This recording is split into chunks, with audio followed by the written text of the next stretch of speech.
Madayaw, umayong adlaw kaninyong tanan. Magandang araw sa inyo lahat. Ang impeachment Teka lang ha. Pakinggan natin to, pakinggan natin. Sandali lang po ha, sandali lang po.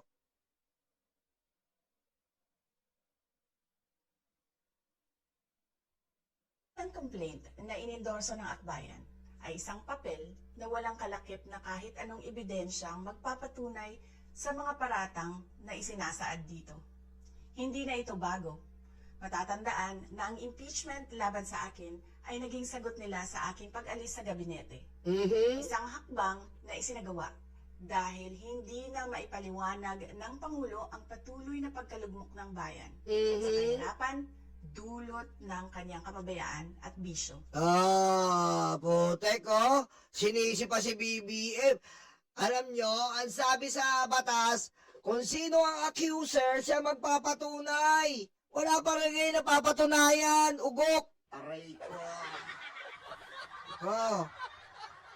Kita mo, taranta si Sarah. Halatang-halata niyo pong taranta.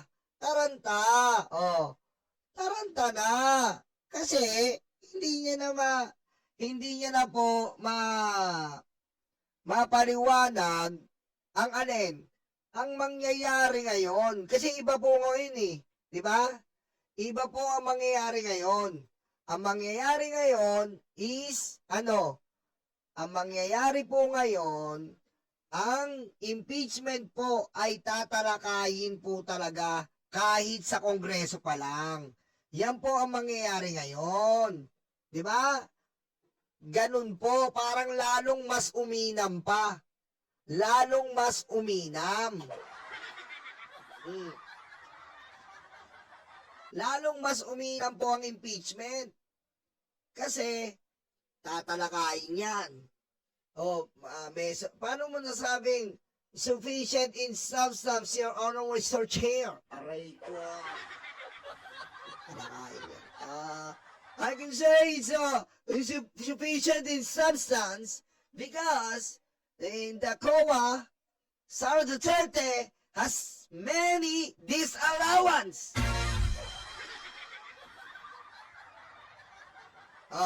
Gaganunin na naman yan. Sara Duterte has many disallowance. Your Honor, if you want, the COA is here to say nothing but the truth and the whole truth. Gaganon na yan sa Commission on Justice. Aray ko. Patay. Di ba? Umaga dyan pa lang, mabubulat-lat na. Ang masaklap doon, Sara, ang masaklap dyan sa Commission on Justice, wala dyan. Sino? Wala dyan ang iyong abogado. Pagpepiestahan yung mga katarantaduan mo dyan. Diretso natin. Noong 19th Congress, binuksan pa nila ang isang Investigation in Aid of Legislation. Hindi upang lumikha ng batas, kundi upang magsagawa ng isang malinaw na fishing expedition. Tanga, may ginawang batas. Boba. May ginawang batas yan sa COA. May ginawang batas. Tapos may rin ginawang batas tungkol sa confidential funds. Boba! Aray ko. Ayan ka na naman. Puro kabubuhan na naman lumalabas sa'yo. Sabadong-Sabado. Nambobola ka ng Pilipino. Sabadong-Sabado. Aray ko. Para sa planadong impeachment laban sa akin. Paulit-ulit nilang ibinandera ang isyung Mary Grace Piatos bilang umano'y bahid ng katiwalian. Kahit na sa kabila ng lahat ng investigasyon ay wala silang naipakitang kahit isang direktang paglabag sa paggamit ng confidential funds. Ay, tanga! Napakatanga mo na naman! Ang dami nakita sa investigasyon! Boba ka na naman! Wala daw nakitang sa investigasyon. Ang dami nga nakita Di ba? Ang dami nakita. Anong ginawa mo? Pinatay mo si Gina Acosta. Si Sulaika, pinatay mo, di na mong ospital. Tatanga-tanga ka! Aray ko.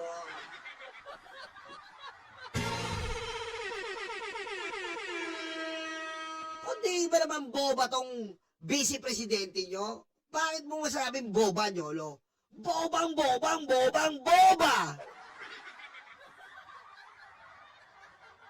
Sara, impeach ka na sa Kongreso. Tineknikal mo lang sa Supreme Court. Kaya hindi natuloy. Impeach ka, boba! Pasalamat ka, kinampihan ka ng best friend mong Supreme Court, bobo! Aray ko. Kita nyo ang hina po sa utak nito. Wala daw nangyari sa investigasyon. Impeach ka nung walang nangyari. Tanga ka ba? Impeach ka! Anong walang nangyari? Impeach ka! Ulitin ko, boba! Apaka-bobo ng vice-presidente nyo! Impeach to! Ngayon, aakyat tayo sa Senado, tumakbo sila sa Supreme Court, tineknikal ng Supreme Court. Aray ko. Sino ba binubobo mo? Paano walang basihan yung sa'yo? Ano ba yung desisyon ng Supreme Court? Your Honor, I'd like you to have some analyzation regarding the decision of the Supreme Court. The Supreme Court just decide only, take note, Your Honor, Mr. Chair, open and close parentheses, only on initiation of the impeachment. Okay, Your Honor, the Supreme Court decided only the initiation of the said impeachment, not the content of your complaint and impeachment. Take note of that, stupid Sarah.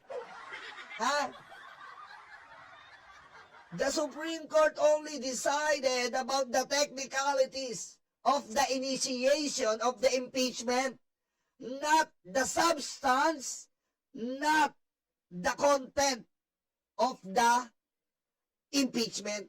Okay? I mean the complaint, not the content of the complaint regarding impeachment. In Tagalog, in malalim na Tagalog, ang Korte Suprema ay nagdesisyon lamang saan? Sa inisiyasyon ng pagpapasa ng impeachment. Inisiyasyon lang, Sara Boba, Chucky. Hindi nag-decide ang Korte Suprema kung ikaw ay walang sala o meron. Yun ang pinagdesisyonan ng Supreme Court. Hindi kung wala kang sala o meron. Yung initiation lang ang dinesisyonan ng Supreme Court. At nakaano pa nga doon, nakasabi ng Supreme Court, hindi ibig sabihin nito na si Sara Duterte ay inosente na, boba, sa mga kasalanan niya.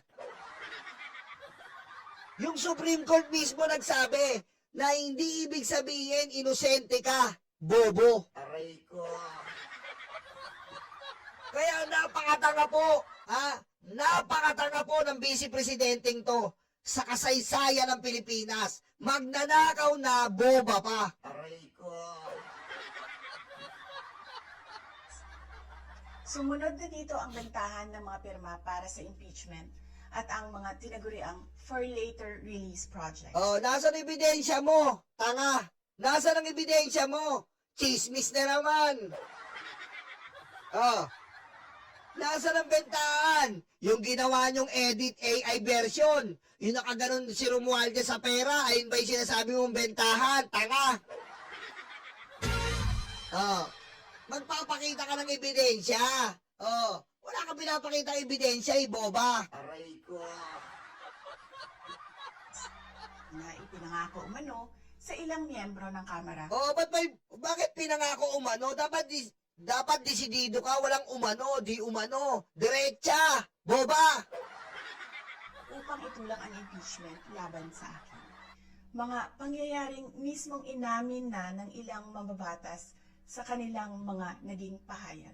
Oh, ba't di mo hinarap? Di ilagay mo sa complaint mo, bobo. Diba? Oh, dapat ilagay mo sa complaint mo. Ba't di mo nilagay sa complaint mo? Aray ko. Mga kababayan, walang kredibilidad ang akbayan. Oy, ba't binaano mo yung akbayan? Oh, bakit takot na takot siya sa akbayan? Oh, sa Vulcano. Huwag kang mag-alala, sa Lunes may magpapail pa. Aray ko. Oh. Marami pa magpapail, huwag kang mag-alala. Upang mag-endorso o magsumite ng impeachment complaint. Ilang ulit ng hayagang ipinahayag ng kanilang pinuno ang kanyang intensyong tumakbo sa pagkapangulo. Oh, ano koneksyon nito? Anong koneksyon ng akbayan sa pagtakbo ng Pangulo? Kung hindi ka magnanakaw, hindi ka kakabahan, tanga. Diba? Kaso, Sara, magnanakaw ka buong pamilya mo. Oy, maraming salamat po, Ma'am Lorna Martipo and Ma'am Heidi. Thank you po. Diba? Bakit ka naman kakabahan, Sara? Bakit ka kakabahan? Huwag kang kabahan. Kahit sino tumakbo, akbayan, dilawan, pinklawan. Ano pa kailan mo kung tumakbo sila? Ang intindihin mo, ipahiya mo sila, akbayan. Hindi ako, ba't ko kakabahan? Kung hindi totoo, ang binibintang sa'yo, bakit hindi mo sagutin at supalpalin mo? Oy, maraming salamat, Ma'am Lorna Matipon. Dami na. Ma'am Heidi, Ma'am Lorna, Ma'am Mirna. Salamat po ha. Salamat po sa inyo. Salamat. Thank you. Di ba? Yun lang, sagutin mo. Hindi yung idadivert mo. Si Risa Ontiveros kasi tatakbo siya. Kaya sisiraan niya ako. Ganun ang gusto niya po eh. Si Risa tatakbo kasi kaya sisiraan niya ako. Di niya ako bate. Aray ko. Oh, di ba? Oh. Kasi nga, magnanakaw ka talaga, diretso. Isang malinaw na indikasyon ng pampolitikang motibo sa likod ng kanilang mga hakbang. Huwag nating kalimutan ang makasaysayang talumpati noong Agosto 2024 ni Risa Ontiveros, kung saan malinaw niyang inilahad ang tunay na motibo ng akbayan bilang isang grupo.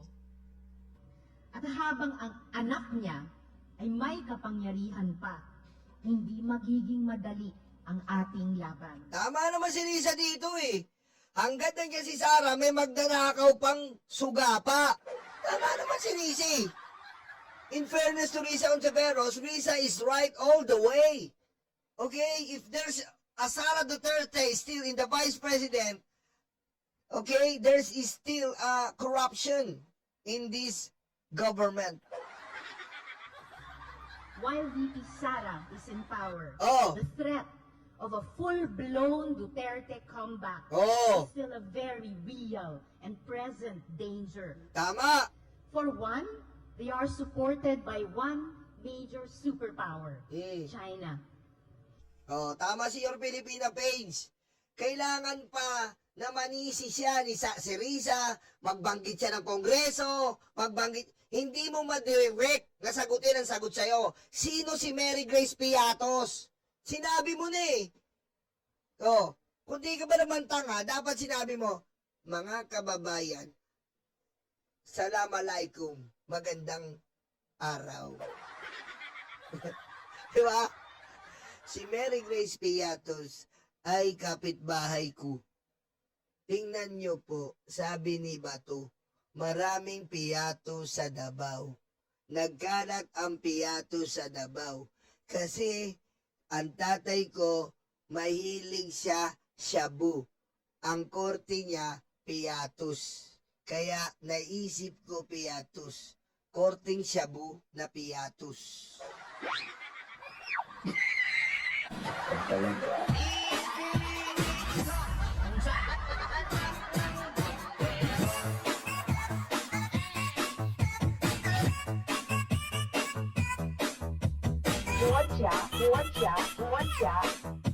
Who's he? Xi Jinping?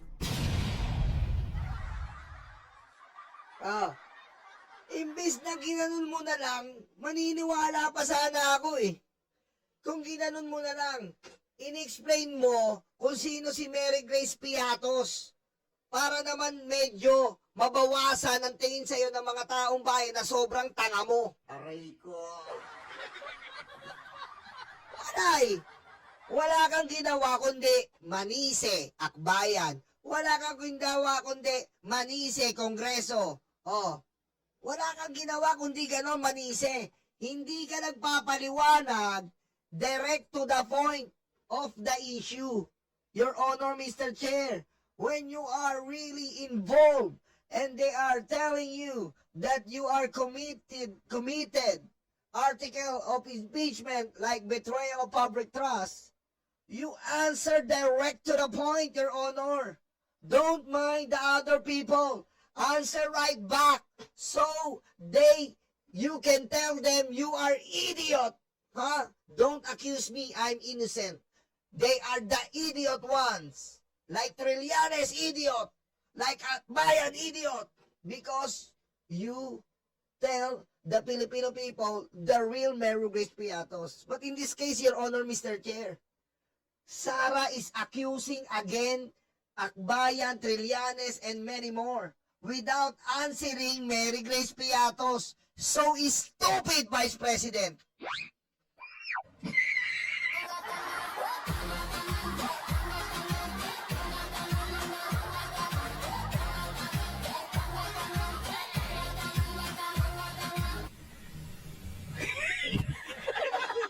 Diba? Napaka-stupido. Imbis na sabihin mo, mga siraulo sila Trillanes, mga siraulo ang Akbayan, pinagbibintangan ako. Ang Mary Grace Piatos po, eto. Basahin nyo, eto si Mary Grace Piatos. At saka baka may nakalimutan, baka makalimutan ko. Alam nyo, kung di ba naman po bobo si Sara Duterte, ano po ang dahilan nila? Hindi po pwedeng i-disclose si Mary Grace Piatos. Ano po ba gagawin kapag merong national threat at hindi pwedeng i-disclose? Ano pong gagawin? Magtatawag ka lang naman ng executive session eh. Di ba? Di ba inopera na siya ng executive session? Pero, tinanggihan po nila. Hindi nila kinuha yung executive session noon. Bakit? Wala po talaga silang mapaliwanag. Dinuktor po talaga nila yung Mary Grace Piatos. Wala talaga silang mapaliwanag. Dahil ninakaw po talaga ni Sara yung pera ng confidential funds. Diba? Executive session. Kahit 2 araw kayong executive session hanggang sa mapaliwanag mo. Pwede. You have the right to have an executive session if you are dealing with national threat or some kind of that. Pero hindi niya po in-insist yun dahil wala silang mapapaliwanag sa executive session ng Kongreso. Dahil ninakaw ni Sara ang confidential funds. Kaya malinaw na lahat ng ito ay isang uri ng harassment at pang-aabuso sa proseso ng impeachment ng grupong Akbayan. Hindi malinaw kung ano ang ipinaglalaban nila para sa kaayusan ng bayan. Pero napakalinaw ng kanilang pamumulitika at pagpapahirap sa usaping diplomasya ng ating bansa. Sa huli, ang tunay na laban ay hindi lamang laban ng iisang tao o iisang grupo. Ito ay laban para sa katotohanan at sa dangal ng ating bansa. Tanga, huwag mo kami isama sa'yo! Mag-isa ka, boba! Aray ko. Sama mo kami! Laban mo yan! Di ba? Pag nanakaw mo yan, sagutin mo yan! Pag nanakaw ka eh! Aray ko. Adamay mo po kami! Mag-isa ka! Mabulok ka, impakta! Naway magsilbi itong paalala sa ating lahat na ang kapangyarihan ng impeachment ay hindi dapat ginagawang sandata ng politika. Tingnan nyo pang grade 1? Ganito ba magiging presidente natin? Mga kababayan, bumabagyo ngayon. sumilong kayo. Mga kababayan, malakas ang ulan. Magdala kayo payong. Aray ko. Putang. Isipin nyo pag naging presidente to. Aray ko. Di ba? Presidente nyo, walang laman ng utak. Aray ko. Di ba, may lindol. Mga kababayan, lumindol na naman. Abangan nyo, baka lumindol uli yan.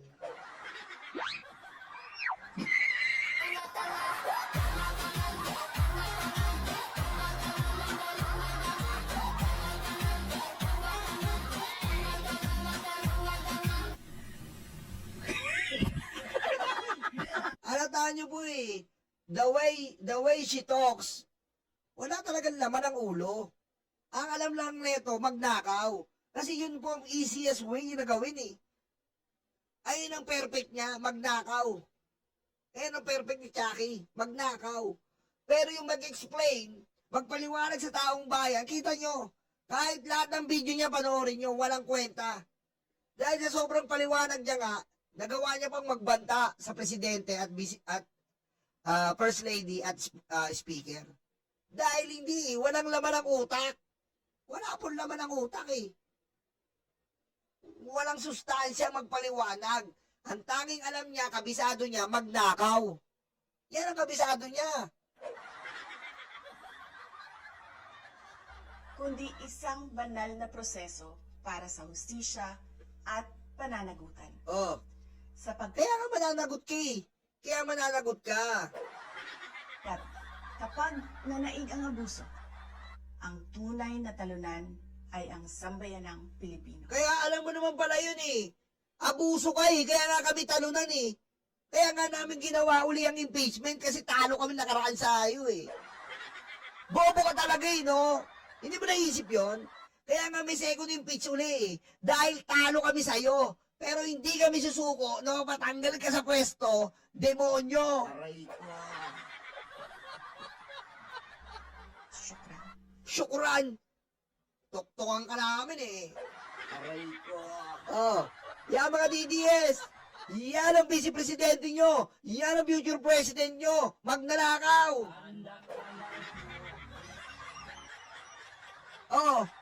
Asan si Mary Grace Piatos? Tinanong nyo ba? Napaliwanag ba? Hindi. Imbis na ipaliwanag niya yung Mary Grace Piatos, dinivert sa akbayan. Aray ko. Imbis na ipaliwanag yan, lintik na Mary Grace Piatos, napunta tayo sa akbayan. Aray ko. Ngayon, mamumblema kasi, Sabadong-Sabado, Sabadong-Sabado, walang pasok ang gobyerno, si Sara wala pang tulog. Si Sara iniisip pa rin ang impeachment niya. Lalong-lalo na po, nung galit na galit siya na hindi nila nakuha ang Senate presidency.